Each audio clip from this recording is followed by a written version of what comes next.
ஆச்சாரிய ஹிருதயம் முதல் சூரணையிலே காருணிகனான சர்வேஸ்வரன் அறிவிலா மனிதர் உணர்வென்னும் சுடர் விளக்கேற்றி பிறங்கிருள் நீங்கி மேலிருந்த நந்தா வேத விளக்கைக் கண்டு நல்லதும் தீயதும் விவேகிக்கைக்கு மறையாய் விரிந்த துளக்கமில் விளக்கில் கொளுத்தின பிரதீபமான கலைகளை நீர்மையினால் அருள் செய்தான் என்று கூறுகிறார்.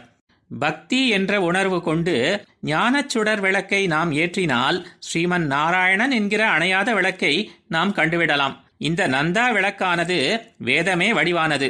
ஆகையாலே அவனை சரியாக புரிந்து கொண்டு தெளிவான காட்சி பெற வேண்டுமானால் பிரணவத்தின் முதல் அக்ஷரமாக உள்ள அகாரம் என்கிற விளக்கை கொண்டு ஏற்றப்பட்டதும் மறை என்று போற்றப்படுவதும் 4 வேதங்களாக விரிந்து அசையாமல் எரிந்து கொண்டிருப்பதும் தன்னைத்தானே விளக்கும் விதமாக எம்பெருமான் பிரகாசமாக எரியவிட்டு இருப்பதும் ஆகிய வேதம் அல்லது சாஸ்திரம் என்ற விளக்கை கொண்டுதான் இதை செய்ய இயலும்.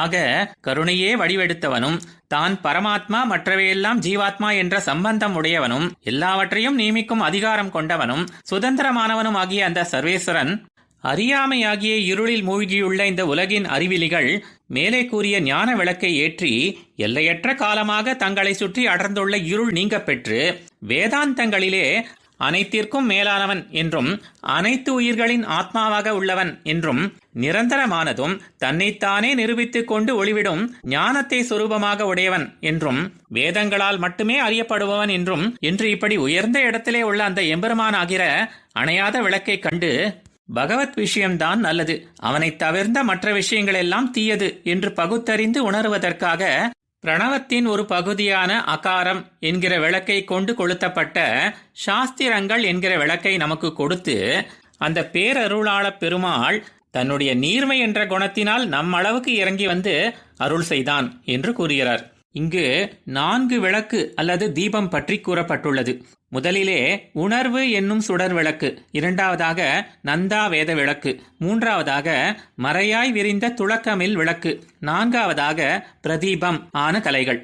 இதிலே முதல் விளக்கு நாம் ஏற்றுவது நம்முடைய பக்தி பிரேமை ஆகிய உணர்வுகளை கொண்டு எரியச் செய்யும் விளக்கு. இதைத்தான் உணர்வு என்னும் சுடர் விளக்கு என்று சுவாமி அழகிய மணவாள பெருமாள் நாயனார் கூறுகிறார். இரண்டாவது விளக்கு சாக்ஷாத் அந்த பகவானையே விளக்காக உருவகப்படுத்தி கூறப்பட்டுள்ளது.